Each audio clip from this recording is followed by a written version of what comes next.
नमस्कार, prime time debate में आपका स्वागत है। आपके साथ मैं हूं खालिद हसन।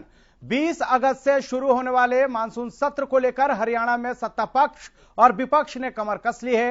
एक तरफ महंगाई, पेपर लीक और कोरोना जैसे मुद्दों को लेकर विपक्ष तैयार है, वहीं सरकार ने भी हर सवाल का जवाब देने की ठान ली है। उधर एनएलओ भी सदन के बाहर सरकार को घेरने को तैयार है। अब बस इंतजार है 20 तारीख का।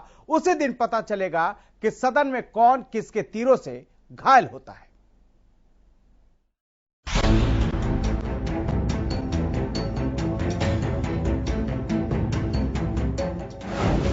20 अगस्त से शुरू होगा मानसून सत्र।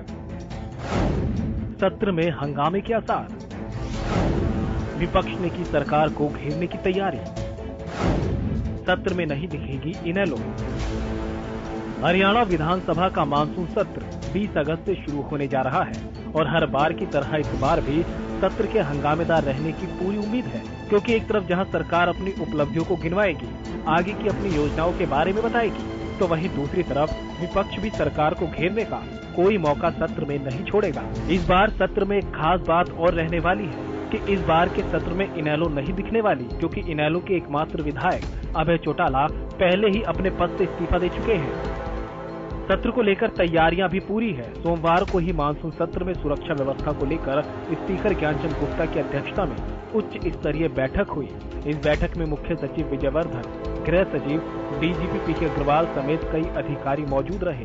विधानसभा स्पीकर ने मानसून सत्र के दौरान सुरक्षा व्यवस्था में किसी तरह की कोई कोताही न हो, ये सुनिश्चित करने के निर्देश दिए हैं। 20 अगस्त को जो हमारा मानसून सत्र शुरू होने जा रहा है, उस सत्र की सुरक्षा व्यवस्था के लिए आज एक उच्च स्तरीय बैठक आज यहां पर बुलाई गई थी। सत्र के दौरान विधानसभा परिसर में हरियाणा पंजाब के कॉमन एंट्री पॉइंट पर अस्थायी बैरिकेडिंग करने के भी निर्देश दिए गए। साथ ही एक 6 सदस्यीय कमेटी गठित करने का फैसला लिया गया। ये कमेटी मानसून सत्र के दौरान सुरक्षा व्यवस्था को लेकर पुख्ता इंतजाम करेगी। उसमें जो हमारे 7 जो कॉमन एंट्री पॉइंट्स हैं, उनके ऊपर चाहे वो टेम्परेरी बैरिकेडिंग करके और साथ में अपने जो वॉच एंड वार्ड स्टाफ के अधिकारी हैं, कर्मचारी हैं, वो परमानेंट वहां पर डिप्यूट रहेंगे। तो वहीं इस बार मानसून सत्र में मीडिया की एंट्री नहीं होगी, यानी कि विधानसभा परिसर में मुख्यमंत्री से लेकर विपक्षी नेताओं की ब्रीफिंग पर रोक लगाई गई है। अगर किसी को ब्रीफिंग करनी है तो हरियाणा निवास में मीडिया ब्रीफिंग का आयोजन कर सकते हैं। अब की बार हमने ये निर्णय लिया है कि कोई भी मीडिया ब्रीफिंग इस विधानसभा परिसर में नहीं होगी। सभी के सभी जो हमारे मीडिया कर अधिकार अपने बंधु हैं, वो हरियाणा निवास के अंदर रहेंगे और जिसने भी प्रेस ब्रीफिंग करनी होगी या प्रेस को अपनी कोई स्टेटमेंट देनी होगी, वो वहां जाकर के ही अपनी मीडिया को एड्रेस कर सकेंगे। चाहे उसमें हमारे आदरणीय मुख्यमंत्री जी हैं या विपक्ष के नेता हैं या चाहे कोई भी हमारा विधायक भी करना चाहता है, वो वहां पर जाकर के ही प्रेस ब्रीफिंग। जहां सरकार की तरफ से सत्र को लेकर तैयारियां लगभग पूरी है, तो वहीं विपक्ष भी कई मुद्दों पर सरकार को घेरने का मन बना चुका है। इसी को लेकर 19 अगस्त को कांग्रेस विधायकों की बैठक का भी आयोजन किया जाएगा, जिसकी अध्यक्षता पूर्व सीएम भूपेंद्र हुड्डा करेंगे। आइए आपको ग्राफिक्स के जरिए दिखाते हैं विपक्ष की क्या रणनीति रहने वाली है। 19 अगस्त को कांग्रेस विधायक दल की बैठक। कृषि कानूनों को लेकर सरकार को घेरने की तैयारी। बेरोजगारी है सबसे बड़ा मुद्दा। विधानसभा में उठाएंगे पेपर लीक कांड। अभी तक 29 पेपर लीक हो चुके हैं। गठबंधन की सरकार में नौकरी माफिया हावी। जितनी भी भर्तियां रद्द हुई है, उनकी जांच नहीं हुई। वहीं सत्र को लेकर कयास लगाए जा रहे हैं कि इस बार का सत्र हंगामेदार रह सकता है और विपक्ष अटैकिंग रणनीति के साथ सदन में सत्ता पक्ष से 2-4 होगा। तो वहीं अब सवाल ये भी है कि क्या इस बार भी सत्र शोर शराबे की भेंट चढ़ जाएगा या एक हेल्दी चर्चा दोनों पक्षों में होगी। Bureau report, Haryana news.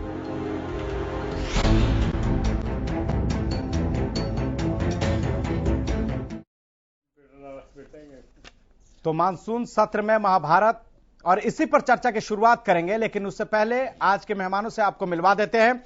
Ramesh Yadav ji, राजनीतिक विश्लेषक, हमारे साथ जुड़ गए हैं। सर, स्वागत है आपका। आजाद सिंह पंवार, किसान नेता, भी हमारे साथ जुड़ गए हैं। सर, आपका भी स्वागत है। हुकुम सिंह भाटी, प्रवक्ता बीजेपी के, हमारे साथ जुड़ गए हैं। सर, स्वागत है आपका। निकिता अरोड़ा, प्रवक्ता कांग्रेस के, हमारे साथ जुड़ गई हैं। मैम, आपका भी स्वागत है। रजवंत डाहिनवाल, प्रवक्ता इनेलो के, हमारे साथ जुड़ गए हैं। सर, आपका भी स्वागत है। लेकिन सबसे पहले सवाल भाटी जी से। भाटी साहब, इस बार मानसून सत्र में दोहरे मोर्चे पर लड़ना पड़ेगा आपको। एक तरफ तक कांग्रेस जो है आपको सदन में घेरेगी, और आज जिस तरह से इनेलो नेता अभय चौटाला ने राज्यपाल से मुलाकात की और महंगाई, बेरोजगारी और पेपर लीक जैसे मुद्दों को लेकर उन्होंने ज्ञापन भी सौंपा है। यानी इनेलो भले ही सदन में नहीं है, लेकिन बाहर आपको मानसून सत्र के दौरान घेरने की कोशिश जरूर करेगी। क्या कहेंगे, कैसे निपटेंगे? जी देखिए, 20 तारीख से मानसून सत्र शुरू होने वाला है और सरकार जिस तरह से किसी भी सत्र के लिए तैयारी करती है उससे उसी तरह की तैयारी इस सत्र के लिए की गई है। और विपक्ष का हम तो कहते हैं बिल्कुल ठीक है, विपक्ष अपनी सकारात्मक भूमिका निभाए, लेकिन विपक्ष निभाता नहीं है। ये बड़े जो एक बहुत ही क्या कहिए, बहुत ही एक अजीब सा संयोग है कि विपक्ष अपनी भूमिका नहीं निभाता। लेकिन इस सब के बावजूद खालिद जी, चाहे कोई भी सवाल होगा उसका बिल्कुल माकूल जवाब दिया जाएगा।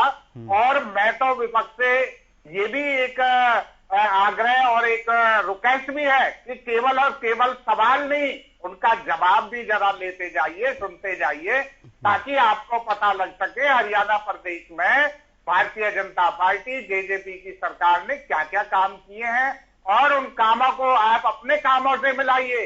कांग्रेस पार्टी, चाहे इनेलो पार्टी आज सत्ता में नहीं है, आज वो सदन में नहीं है, बाहर है, वो देख ले उन्होंने क्या किया अपने समय में।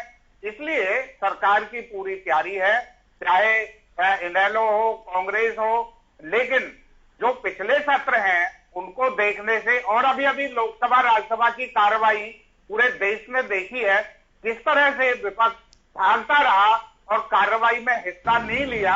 हम तो उम्मीद करते हैं कि कांग्रेस उसमें सकारात्मक भूमिका निभाए और कार्रवाई में हिस्सा ले। सबसे पहली बात तो ये है। ठीक है। निकिता, क्या प्लान है? कांग्रेस का क्या प्लान है मानसून सत्र के दौरान? पहले तो मैं आपको बहुत बहुत शुक्रिया मुझे आज बुलाने के लिए।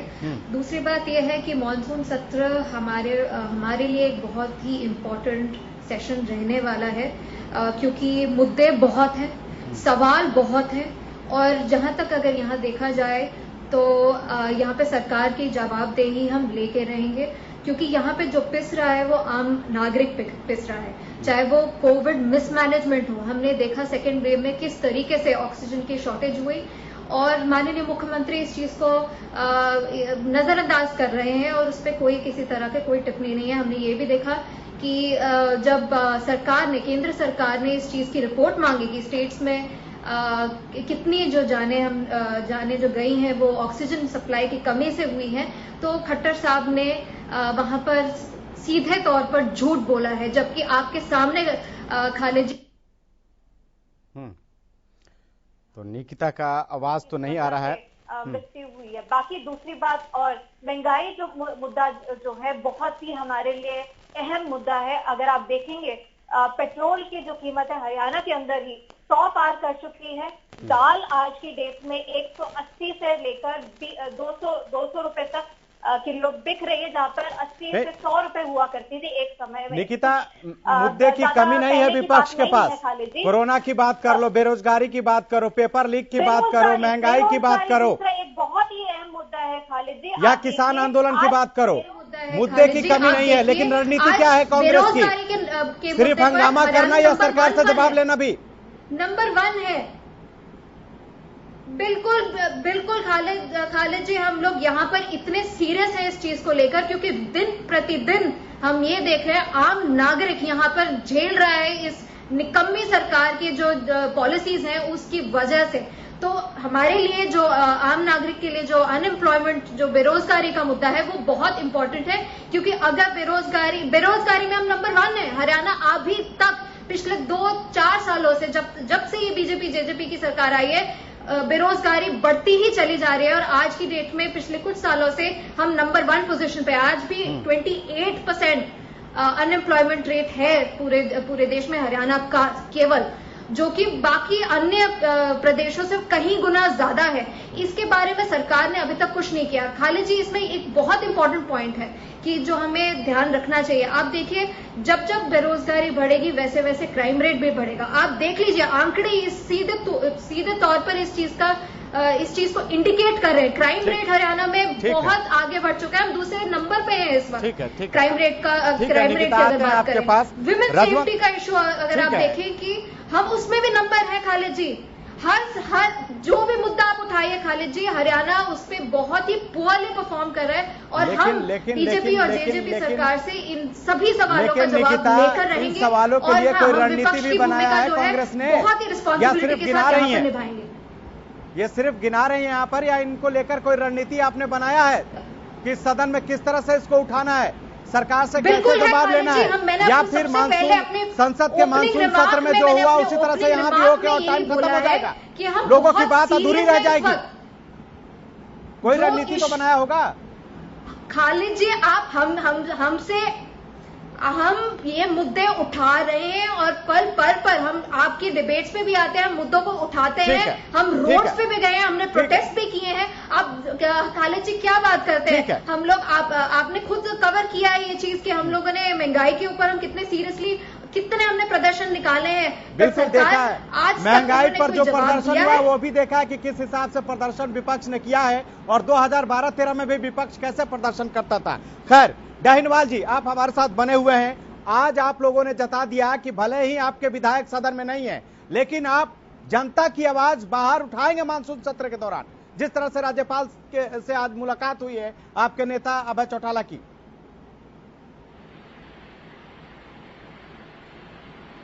देखिए खालिद जी, अगर बात करें अकेले हम जनता की आवाज चाहे जनता की विवाद चाहे विधानसभा में उठाओ, चाहे जनता के बीच में जाए, जनता के मकसद हल होना चाहिए। हमारी जो सोच है, राजनीति करना एक अलग चीज है, लेकिन हमारी सोच है उस राजनीति से जनता का हित कैसे हो। वो आज सरकार की सबसे बड़ी एक नाकामी मैं बता देता हूं, वो ये है कि 6 महीने बीत जाने के बावजूद भी, मतलब 26 जनवरी को इंडियन नेशनल लोकदल के विधायक ने इस्तीफा दिया था, किसानों को लेकर इस्तीफा दिया था। सरकार की जिम्मेवारी बनती है कि 6 महीने के अंतराल में और वो चुनाव कराने थे। आज इतना समय बीत गया और सरकार उस चुनाव को नहीं करा रही, क्योंकि सरकार को भी पता है कि 89 पर एक भारी चौधरी अभय सिंह चौटाला अकेले इनेलो के विधायक थे।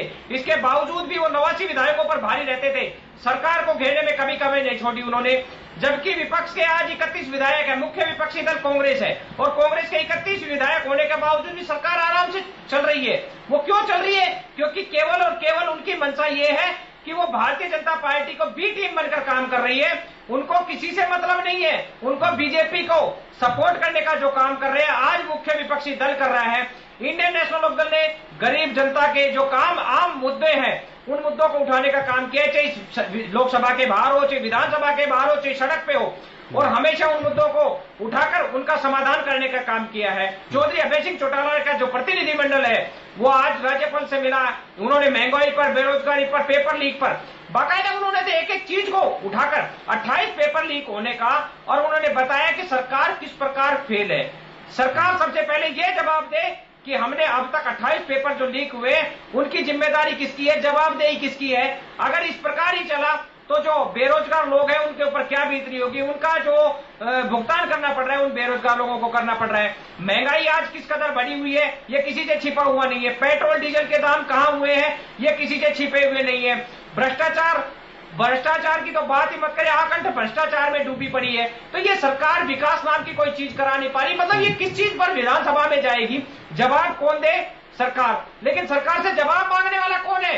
विपक्ष में बैठी है मुख्य विपक्षी दल कांग्रेस, और वो सरकार से जवाब नहीं ले पा रही। इंडियन नेशनल लोकदल का एक विधायक होता था, सरकार को कभी भी घेरने में पीछे नहीं हटा। आज हालात ये है कि सरकार का जो ये विधानसभा सत्र है ये मुझे नहीं लगता कि इससे कुछ हल निकलेगा। ठीक है, किसान क्या चाहते हैं आजाद जी? मानसून सत्र चलने जा रहा है, कुछ तो उम्मीद होगा प्रदेश का मानसून सत्र चलने वाला है विधानसभा का। सरकार की तो एक तो करेला ऊपर से नीम से डहा, सरकार कितना तो जो है सरकार की है, अब की बार इंद्रदेव भी थोड़ा जैसे किसानों के ऊपर कितने सख्त रहे कि हमारे यहाँ आमतौर पे दिल्ली में 29 जून को यानी फर्स्ट वीक ऑफ जुलाई जो है हमारा मानसून आ जाता है। हमारा मानसून आया 15 तारीख के आसपास, 15 अगस्त के आसपास जाके, बहुत लेट आया है। और जो पहले आया वो ज़्यादा एडवांस आ गया था, उसका कोई लाभ नहीं हुआ किसानों को, उसका नुकसान, उल्टा नुकसान हुआ। अब एक तो ये है, और वो जब आया तो तेज गति से आया, मतलब ये है कि उसका पानी की वर्षा ज़्यादा होगी अपेक्षा के से, जितनी आवश्यकता थी उससे ज़्यादा होगी। और उसमें मतलब ये है कि काफ़ी ज़मीनें तो ऐसी रहेगी जिनमें बिजाई कर रखी थी उनकी वो फसल डूब गई, और जिनमें बिजाई नहीं हो सकी थी उन बिजाई हो ही नहीं इसकी, वो खेत वैसे सूखे रहेंगे। एक तो सरकार से मैं निवेदन करता हूँ कि एक तो इस विषय के बारे में गंभीरता से देखें कि जो किसान का खेत खाली रहेगा उस किसान के खेत के लिए क्या मुआवजा, किस वजह से, मतलब ये बरसात की वजह ज़्यादा होगी, उसने अपने साधन से बोया तो ज़्यादा बरसात होगी वो डूबगी, और जो पहले बरसात हुई थी उसको डुबाया था उसकी वजह से हुआ, किसान का इसमें कोई कसूर नहीं है। दूसरी बात यह है उसको मुआवजा जरूर से जरूर दिया जाए। दूसरी जो है कि डूब गया, ज़्यादा बरसात होगी, नेचुरल कैलेमिटी, उसके लिए क्लेम है, इंश्योरेंस का क्लेम है, वैसे ही सरकार की जिम्मेवारी बनती है। 12,000 तो मिनिमम आप लोगों ने कह रखा है, लेकिन आजकल मतलब ये 50,000 से कम बनता कुछ नहीं है। एक दूसरा विषय ये बहुत ज़रूरी है।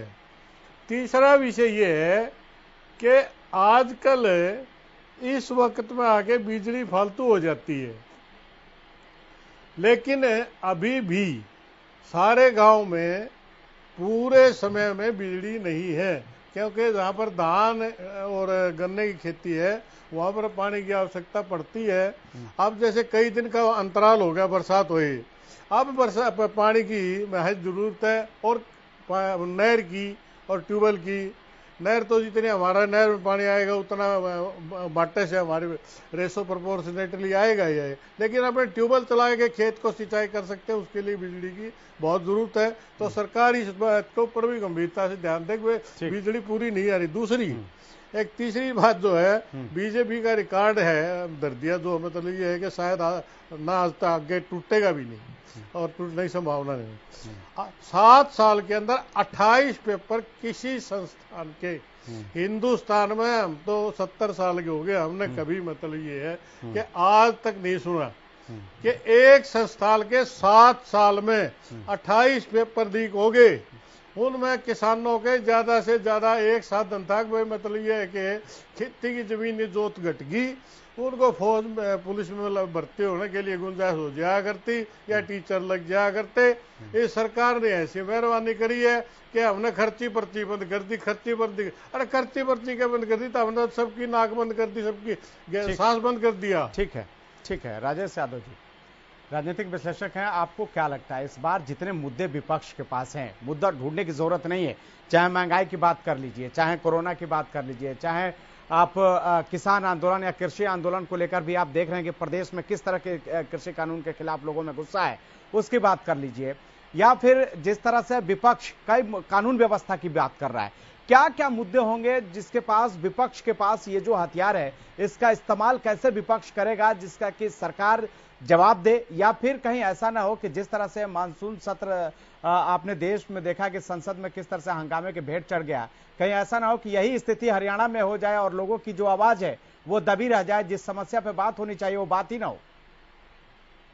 हसन जी, हमारा देश प्रजातांत्रिक है और ओपोजिशन का सशक्त होना बहुत जरूरी है, क्योंकि किसी भी सरकार, हरियाणा में तो सशक्त है ओपोजिशन, किसी भी सरकार की सफलता या विफलता या क्या क्या कमियां रहेगी ये पब्लिक तक जो हमारी विपक्ष पार्टियां ही प्रसारित करती है। अदरवाइज कोई गवर्नमेंट ये नहीं कहेगी मेरी ये कमी रहेगी, यहाँ हमारे लैप्स चल रहा है। ये विपक्ष है जो सरकार की विफलताओं को पब्लिक के सामने लाता है और एक सही पिक्चर पेश करता है। तो मैं समझता हूँ अपोजिशन को बहुत सशक्त से रूप से काम करना चाहिए। और हमारे हरियाणा में जो ये पेपर लीक हुए हैं, महंगाई बढ़ रही है, किसानों की हालत है जो दयनीय हालत है, इन पे जोर जोर से प्रश्न पूछने चाहिए और सरकार को जवाब देना पड़ेगा, क्योंकि सरकार ही है जो स्कीमों को और प्रोग्राम को इम्प्लीमेंट करती है और उन्हीं के पास अधिकार है जो व्यवस्थाओं को लागू करने में। तो अपोजिशन को जो है जरूरी है पब्लिक के हित में कि अच्छे प्रश्न पूछे, अच्छे तरह से उनसे खैर खबर ले सरकार से और उनकी विफलताओं के बारे में भी बताए जहां जहां ये चीजें नोटिस में आती है। ठीक है हुकुम सिंह जी, अभी जितने भी हमारे जो मेहमान थे जिन्होंने भी अभी बात रखी उसमें पेपर लीक एक अहम मुद्दा रहा। हर आदमी ने कहा कि पेपर लीक की वजह से बच्चों का भविष्य बर्बाद हो रहा है। यह मुद्दा रहने वाला है विधानसभा में, महंगाई मुद्दा रहने वाला है विधानसभा में, कृषि कानून मुद्दा रहने वाला है विधानसभा में, कानून व्यवस्था मुद्दा रहने वाला है विधानसभा में, बेरोजगारी मुद्दा रहने वाला है विधानसभा में। कैसे निपटेंगे, कैसे जवाब देंगे? खालिद जी, कैसे का जवाब तो उनको खोजना पड़ता है जिन्होंने कुछ किया नहीं हो। भारतीय जनता पार्टी और विपक्ष तो कह रहा है कि आपने कुछ नहीं किया। सुनिए जरा खालिद जी, मैं वही मेरे साथी जो बड़ी लंबी चौड़ी बातें कर रहे थे, मैं उनको बताना चाहता हूँ। मेरी बहन कांग्रेस की बड़े लंबे जो आंकड़े पेश कर रही थी, हुड्डा साहब की 10 साल की सरकार और बीजेपी की अभी लगभग 7 साल की सरकार होने वाली है, अक्टूबर में होगी। दोनों के आंकड़े लगा लीजिए, लगभग 1,20,000 वैकेंसियां भरी जा चुकी हैं, जबकि हुड्डा साहब ने 10 साल में कुल 54,000 वैकेंसियां भरी थी। पहला आंकड़ा तो मैं यही बता देता हूँ। बेरोजगारी का जो आंकड़ा देती है वो पूरा देश जान गया कि कांग्रेस का ही एक कार्यकर्ता है, जिसका मैनेजर, सीईओ, सारा जो कांग्रेस का पदाधिकारी रहा राष्ट्रीय स्तर का, वो पत्रिका चला रहा है, झूठा आंकड़ा पेश करके और बेरोजगारी दिखाते हैं। हरियाणा प्रदेश में रोजगार के अवसर बढ़ाने का काम सरकार ने किया है। कौशल विकास ला करके जो उनको प्रशिक्षित कर, सुन लो जरा आप, थोड़ा जरा ठंडा पानी पी लो, तब तक कोई बात नहीं। सुन लो जरा, ये कौशल योजना ला करके युवाओं को प्रशिक्षित करने का काम। काली जी जरा चुप कराइए इनको, काली जी चुप कराइए जरा, जब इनका टर्न आए तब बात करें। ये प्रशिक्षित करने का काम बीजेपी ने किया है। इसके अलावा अगर मैं किसानों की बात करूं, सबसे ज्यादा खाली जी इनको चुप कराइए जरा, आप चुप हो ना। निकिता आपको मौका मिलेगा, काम करने वाले निकिता आपको मौका मिलेगा ना। आप 70 साल से कांग्रेस की सरकार है रही, क्या किया इतना जोर से बोलने से जनता आपकी बात को नहीं सुनती। निकिता सुन तो लीजिए, निकिता सुन लीजिए, जो उसके बाद जवाब दीजिएगा, आपको पूरा मौका मिलेगा। गन्ने का सबसे ज्यादा मूल्य हरियाणा प्रदेश में सबसे। खाली जी इनको चुप कराइए ना जरा, इनकी आवाज जरा, जब निकिता तब बात करना। उसके बाद एमएसपी पर खरीद सबसे ज्यादा हरियाणा एक एक करके जो दर्शक हैं उनके पास भी आवाज जानी चाहिए कि आप लोग कहना क्या चाहते हैं, एक एक करके। हाँ खाली जी, हरियाणा प्रदेश में चाहे किसानों की बात हो, रोजगार की बात हो, चाहे जनरल सामान्य लॉ एंड ऑर्डर की बात हो। अभी मेरे साथी किसान नेता बोल रहे थे, मुझे बहुत अच्छी उनकी बात लगी। उन्होंने एक सकारात्मक बात की है। कहीं लगता है, मान लिया उन्होंने पानी की बात की, भाई एक साथ बारिश आ गई, कहीं नुकसान है। सरकार लगातार उसके खराबे का उसका सर्वे कराती है और बाकायदा मुआवजा भी सबसे ज्यादा जो कांग्रेस पार्टी ने 1 रुपए, 10 रुपए, 50 रुपए के चेक दिखाए, 12,000 रुपए। ठीक है भाटी जी, हमें यहाँ ब्रेक के लिए रुकना होगा। हम ब्रेक के बाद लौटेंगे तो इस पर चर्चा जारी रखेंगे।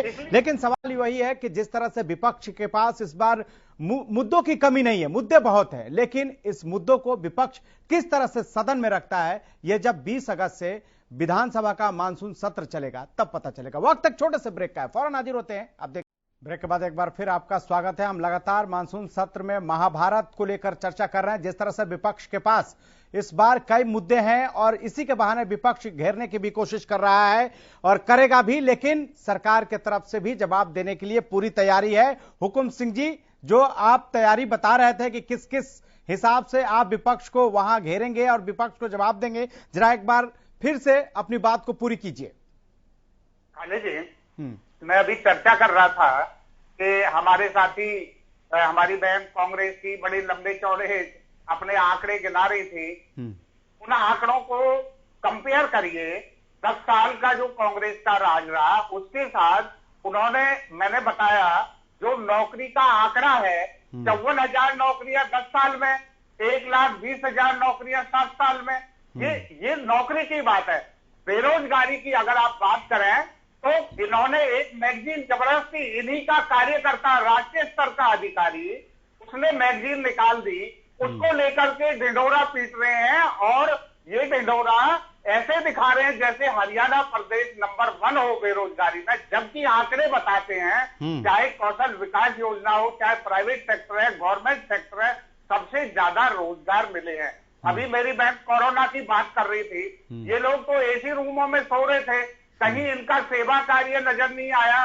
पूरी की पूरी भारतीय जनता पार्टी, चाहे भारतीय जनता पार्टी के हमारे प्रदेश अध्यक्ष माननीय ओम प्रकाश धनखड़ जी हो, पूरे प्रदेश की टीम हो, माननीय मुख्यमंत्री जी मनोहर लाल जी हो, पूरी कैबिनेट हो, पूरे के पूरे लोग प्रदेश में जागरूक होकर के लगे रहे। कांग्रेस और इन्हें लोग कहीं दिखाई नहीं दी, इन्होंने लोगों को उनके दुख दर्द में पूछा तक नहीं, आज वो कोरोना की बातें करते हैं। इसलिए सरकार पूरी तरह तैयार है, सरकार एक एक सवाल का जवाब देने के लिए तैयार है। हम तो इनसे इतनी सी प्रार्थना करते हैं कि जरा सवाल उछाल करके उनका जवाब भी सुनते जाना, जरा उन जवाबों को अपने अपने कार्यकाल से कंपेयर भी कर लेना। निकिता, दूसरी बात, मैं बहुत जल्दी बात खत्म करूंगा। इन्हें लोग के साथी बड़ा चीख के बातें कर रहे थे, उन्होंने रिजाइन कर दिया, विधानसभा में बात कही नहीं गई, अब कहते हैं हम लोगों के बीच जाकर कहेंगे। कितना बड़ा प्रदेश का नुकसान किया है, क्योंकि चुनाव दोबारा होगा, किसका नुकसान है? हरियाणा प्रदेश की जनता का नुकसान है, इसकी जवाबदेही इनसे लेनी पड़ेगी। इसलिए केवल और केवल अपने को बनाए रखने के लिए प्रदेश में जनता ने इनको नकारा हुआ है, कांग्रेस को नकारा है, इनेलो को नकारा हुआ है, और ये केवल अपना अस्तित्व बचाने के लिए सारी मशक्कत कर रहे हैं, उससे ज्यादा इनके पास कुछ नहीं है। उससे ज्यादा कुछ भी नहीं है उनके पास। लेकिन आजाद सिंह जी, जिस तरह से आप प्रदेश में देख रहे हैं, एक कृषि कानून जो है एक मुद्दा बना हुआ है किसानों के लिए, गांव गांव में इस कानून को लेकर जो किसान हैं वो वापसी की बात करते हैं और धरना भी चल रहा है, प्रदर्शन भी चल रहा है, विरोध का दौर भी देखने को मिल रहा है। अब मानसून सत्र विधानसभा का आ रहा है 20 अगस्त से। इस बार किसानों की क्या उम्मीद है? किसान क्या चाहते हैं? किसान क्या कुछ ऐसा चाहते हैं कि सरकार, प्रदेश सरकार कोई ऐसा आश्वासन दे जिससे कि किसान संतुष्ट हो सकें? और ये मामला जो है वो है तो आखिर वो केंद्र सरकार के हाथ में, लेकिन ऐसा लगे किसानों को कि नहीं, सरकार हमारे साथ है। देखिए, कृषि का विषय है, वैसे तो मतलब ये है कि राज्य का विषय है, और मतलब ये है कि हठ धर्मिता कह लीजिए इसे केंद्र सरकार की, उन्होंने कानून बना दिया। और क्योंकि मतलब ये है कि संविधान के अनुसार अगर किसी विषय के ऊपर कानून केंद्र सरकार बनाती तो राज्य भी बाध्य होता है, उनको मानना होता है। बाकी जो हठधर्मिता ये कर रहे हैं, मैंने पीछे इनके प्रवक्ता समय सिंह भाटी थे, किसान मोर्चा के से थे, उनसे पूछा था कि ये दालों के रेट अनाप शनाप बढ़ रहे हैं, इसको कंट्रोल करने के लिए आपने स्टॉक लिमिट लगाई है, वो कौन से पुराने कानून से लगाई है नए कानून से? उन्होंने बताया कि पुराने कानून से लगाई है। तो मैं उस दिन तो आपने जब उसका टाइम हो गया था, अब मेरा वो सवाल आधा रह गया, मैं अधूरा सवाल आज पूछता हूँ कि भाई यदि पुराने कानून से लगाई है, आपने नए कानून बनाए, एक तो ये है कि आपके पास किसी राज्य सरकार के पास कोई अधिकार नहीं है, कोई कितनी 10,000 क्विंटल या 1,00,000 क्विंटल दाल स्टोर कर ले तो सरकार का कोई अधिकारी उसको जाके चेक कर ले, पूछ ले कि भाई आपने इतना क्यों स्टोरेज कर लिया, और उसको अपनी मर्जी से किसी भाव पे बेचे। एक तो ये। दूसरा, सरकार कहती है कि भाई मतलब कहीं से भी खरीदे और कहीं से बेचे, उसका किसके पास क्या हिसाब होगा, किसने क्या खरीदा, किसने क्या बेचा? अब वो क्या कोई आदमी ये कहता है कि मैं जल्दी से जवाब दे दीजिए। एक मिनट जी, एक मैं अधूरा जी, जल्दी से पूरा कीजिए, सिर्फ 1 मिनट, सिर्फ 1 मिनट। के मतलब ये है कि कोई मैंने कह दिया कि मैंने 20,000 क्विंटल ये फला का कमोडिटी खरीद ली और फला फला के जगह से मतलब ये खरीद ली, अनाप शनाप मतलब ये नाम ले दिए। Who will verify? कौन इस बात को मतलब कहां से क्या तथ्य है, क्या कौन सी एजेंसी है जो इसको सत्यापित कर सकती है कि ये आंकड़े सही है? ठीक है सर, जल्दी से जवाब दीजिएगा 30 सेकंड में। उसके बाद से हम जिस मुद्दे पे हैं उसी पे रहेंगे। किसान नेता है, जब इन्होंने कुछ सवाल उठाया तो जवाब दे दीजिए, उसके बाद दोनों बात का जवाब दे दें। ठीक है, पहले स्टॉक लिमिट की जो बात कर रहे थे, देखिए मैं बताना चाहूंगा, क्योंकि जो नया कृषि कानून है अभी 1.5 साल के लिए वो स्थगित है, इसलिए उसके प्रावधान लागू नहीं हुए हैं, पुराने अभी प्रावधान लगे हुए हैं। दूसरी बात सुनिए जरा, आप सुनिए ना, आप सुन तो लीजिए, आपने अपना सवाल किया है, कितने शालीनता से हमने सुना, आप सुन लीजिए हमारी बात को। दूसरी बात, इन्होंने बात की कि भाई एक आदमी होर्डिंग कर लेता है, उसको कौन रोकेगा। देखिए, ये जो होर्डिंग का कानून जो आया है, स्टॉक लिमिट को खोला है, वो कृषि उत्पादों के लिए है। कृषि के जो उत्पाद है उनकी वो अपनी इकट्ठा कर रहा है, लेकिन पब्लिक इंटरेस्ट में अगर आज भी मैं ये बताना चाहूंगा अपने इन साथी को, अगर कोई आदमी कुछ भी स्टॉक करता है और उससे जनता को, आम सामान्य को नुकसान पहुंचाता है, सरकार को इंटरप्ट करने की पावर है, वो पावर तब भी रहनी है। दूसरी बात, जो इन्होंने ये क्लियर, आप गलत कह रहे हो। कैसे गलत कह रहे हो? अगर दाल का भाव बढ़ता, सुन लीजिए, आपको पता नहीं है तो मैं बता देता हूँ। अगर दाल का भाव, नहीं आप बताना छोड़िए, आप बताना तो रखो, 50 से 75%। 1 मिनट सुन लीजिए। बाजार में पहले तो ये है कि एजेंसी कौन वेरीफाई करेगी बाजार में इतना भाव बढ़ गया।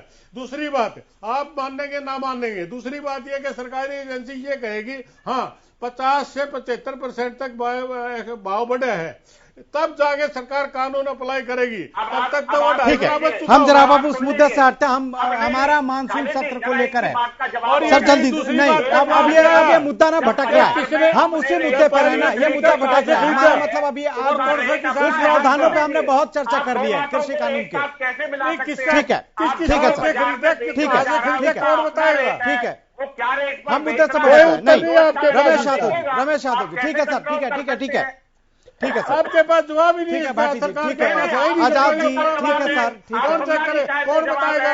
आप यही तो है ना, आप आंदोलन आर्बिट्रेशन में जाएंगे, फैसला करेगा। अरे मैं पहले ये तो बता दो कहाँ से खरीदा, किससे खरीदा, किसान का बिका भी है कि नहीं? आपको जवाब आता नहीं है, आपके जवाब दिमाग में नहीं दसता है। ठीक है, आप जानना नहीं चाहते, जानबूझकर नहीं जानना चाहते, जान के आपको बताना हो गया सर, हो गया आजाद जी, उत्तर ही नहीं है। जरा दूसरे गेस्ट को भी बोलने का आप लोग मौका दीजिए प्लीज। आपके दिमाग में बताओ ना, जवाब नहीं समझता, बताओ ना मैं कहाँ से खरीदा, ये कौन वेरीफाई करेगा? मुझे एक शब्द बता दो कि फला एजेंसी वेरीफाई करना है। क्या एक कंपनी अपना टायर गुडियर का क्या रेट बेच रही है, वो उनका रेट है। किसान अपना माल कितने में बेचे, इससे क्या दिक्कत है, आप बताइए। आप लोग मुद्दे को दूसरे तरफ ले जा रहे हैं। हमारा मुद्दा आज किसान कृषि कानून नहीं है, आप किसान आज जो मुद्दा है ना उस पर रहिए प्लीज। आजाद सिंह जी और हुकुम सिंह,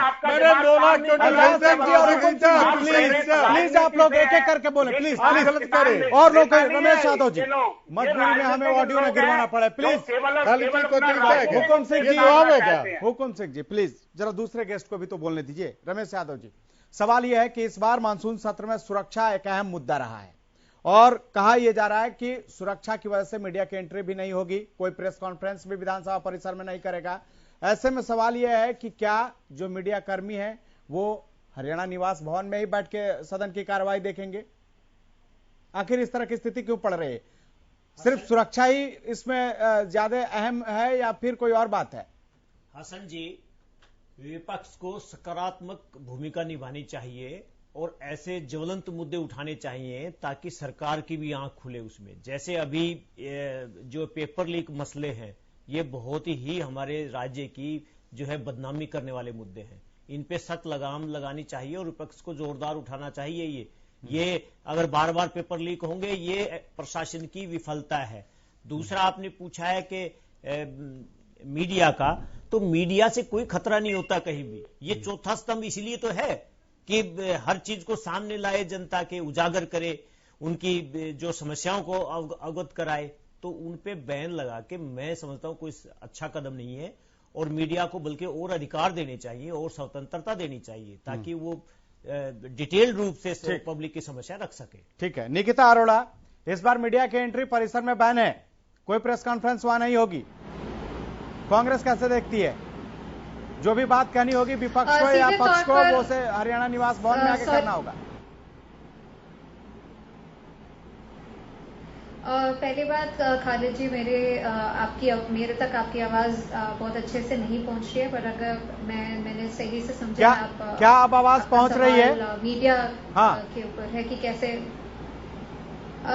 थोड़ी बहुत आपकी आवाज आ रही है मुझे। मेरा मानना ये है कि ये सीधे तौर पे यही दर्शाता है कि कितनी कायर है ये सरकार, जहां पर ये अपनी जवाबदेही को यहाँ पर सेंसर करने की कोशिश की जा रही है। आपने देखा होगा कि जो पार्लियामेंट, मैं चाहूंगा निकिता के कुछ शब्दों का जरूर चयन किया जाए और सही शब्दों का इस्तेमाल किया जाए। मैं चाहूंगा कि शब्दों का चयन बेहतर होना चाहिए बोलते वक्त। मैं वही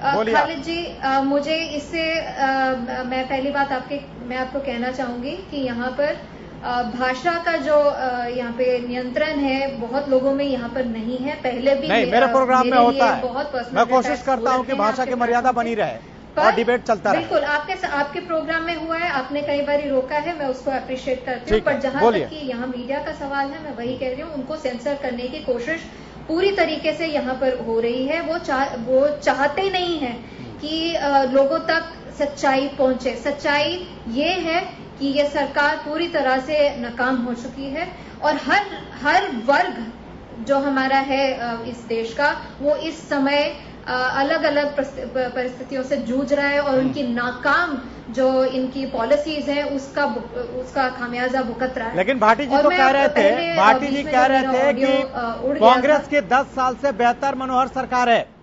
7 सालों में उन्होंने रोजगार में बेहतर किया, हर क्षेत्र में उन्होंने गिनाया। मैं आपको बता देती हूँ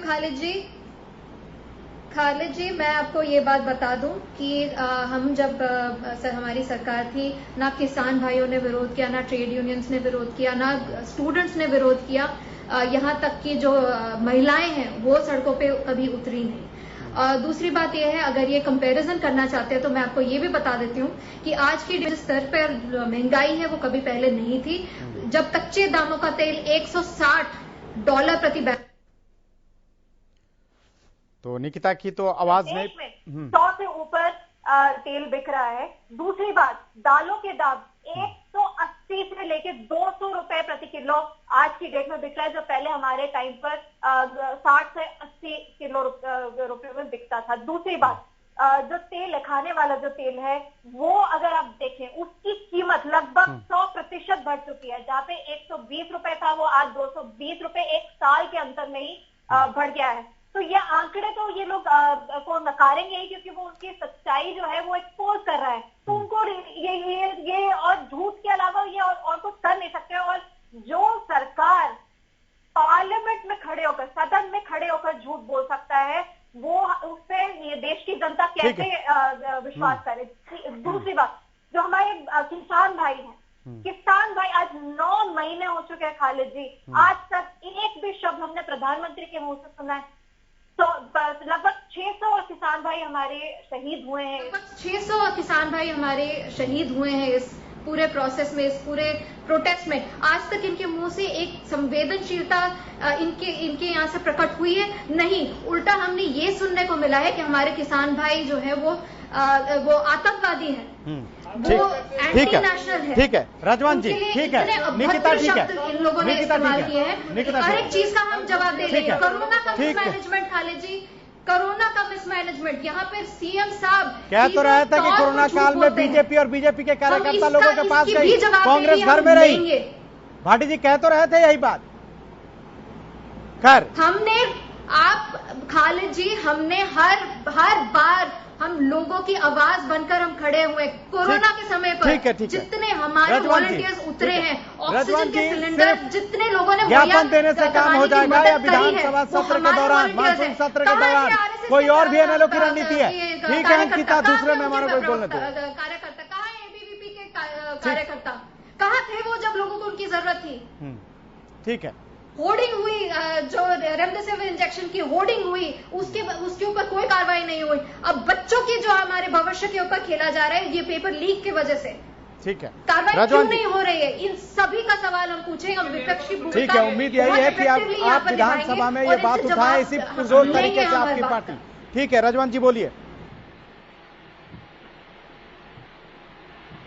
जी जी, एक बार सवाल दोबारा दोहरा दीजिए। सवाल यही है कि सिर्फ ज्ञापन देने तक आपका विरोध रहेगा या फिर आप मानसून सत्र के दौरान इन्हें कोई और विरोध करेगी या कोई और तरीका अपनाएगी? क्योंकि महंगाई से लेके पेपर लीक से लेके और कृषि कानून से लेके बहुत सारा। इससे पहले भी इंडियन नेशनल लोकदल ने किसानों की आवाज को बुलंद करने के लिए गांव-गांव जाकर जहां पे भी उनका धरना था किसानों को साथ जोड़ने का काम किया। हम कभी भी दिखावे वाला काम नहीं करते हैं। हमने जनता के हम है ना आम लोगों से जुड़े हुए हैं। हमारी पार्टी जो है आम लोगों की पार्टी है, गरीब मजदूर का मेरा किसान वर्ग की पार्टी है।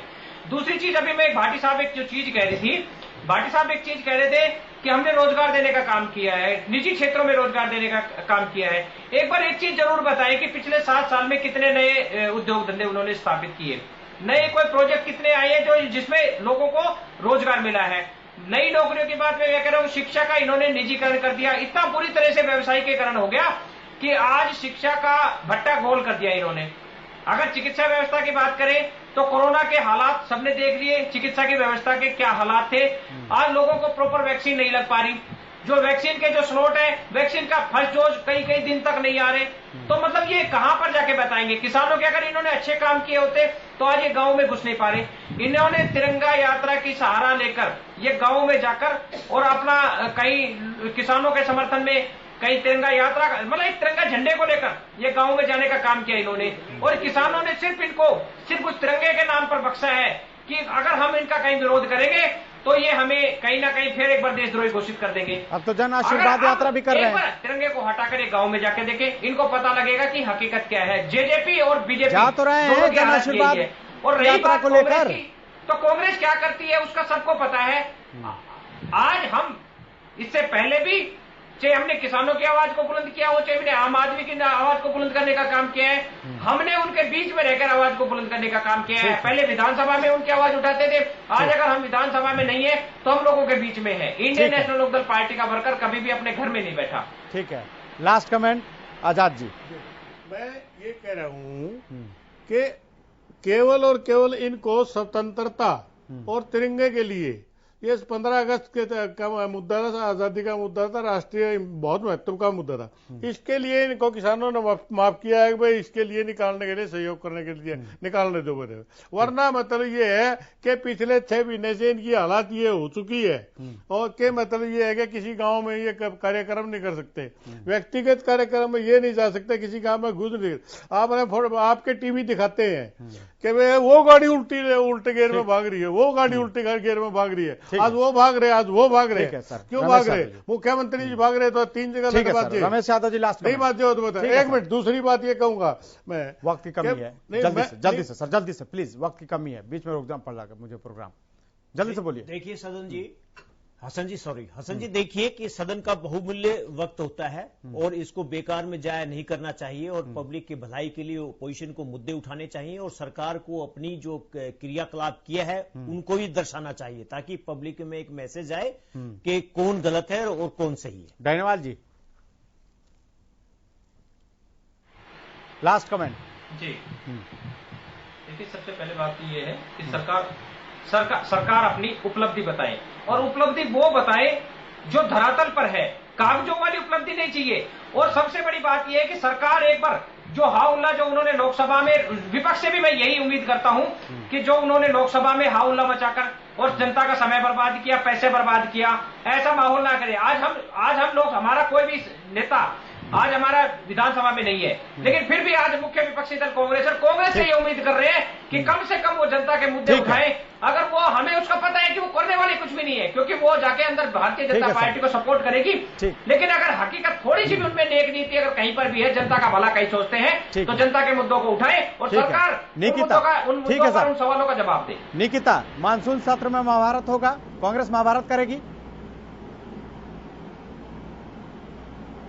मुद्दों को उठाएगी लोगों की। सत्र में जो हम करेंगे वो हम सही सवाल, जनता की आवाज बनकर जाएंगे और उनसे जो सरकार है, बीजेपी जेजेपी की सरकार जो सवालों से दूर हमेशा भागती है, उनसे हम जवाब लेंगे, हर एक मुद्दे पर जवाब लेंगे। ये हम अपनी विपक्ष की भूमिका बहुत अच्छे से और बहुत ही मजबूती से। हुकुम सिंह जी, कांग्रेस का तेवर तल्ख है, कैसे जवाब देंगे, क्या रणनीति बनाई है आपने? Last comment. Khalid ji, BJP JJP की सरकार एक एक सवाल का जवाब देने के लिए तैयार है। सवाल लेकर तो आए और उसका जवाब भी सुन रहे। सबसे बड़ी बात तो मैं ये कहता हूँ, और रजवंत भाई ठीक कह रहे थे कि भाई जरा थोड़ा सा जरा कार्रवाई को चलने भी देना और सुन भी लेना, जरा खाली सवाल उछाल के भाग मत लेना। जो करते रहे हैं, जो इतिहास साक्षी है इनका, वो यही काम करते रहे हैं। लेकिन साथ में मैं एक बात और भी जोड़ूंगा। मेरी बहन कह रही थी कि कांग्रेस के जमाने में एक भी वो बताइए बहन का कत्ल, बहन के ऊपर लाठीचार्ज और हुड्डा साहब के द्वारे पर हुआ, टीचर का, अध्यापिका का, उसके अलावा गोहाना कांड, बिस्कुट कांड, वो कांग्रेस के समय हुआ। ठीक है, वक्त की कमी है हमारे पास, हमें यही विराम देना होगा प्रोग्राम को। लेकिन सवाल वही है कि जिस तरह से मानसून सत्र के दौरान विपक्ष के तेवर तल्ख दिख रहे हैं, जिस तरह से डिबेट में विपक्ष ने अपने तेवर तल्ख दिखाए हैं, सरकार उसका काट क्या खोजेगी? क्योंकि मानसून सत्र में मुद्दे बहुत ज्यादा हैं। कृषि कानून है, इसके अलावा महंगाई की बात कर लीजिए, इसके अलावा पेपर लीक की बात हो, कानून व्यवस्था की बात हो, मुद्दे कई हैं। लेकिन अब देखना है कि मानसून सत्र में क्या विपक्ष महाभारत करता है या लोगों की आवाज बनता है। फिलहाल इतना ही, लेकिन आप देखते रहिए हरियाणा न्यूज।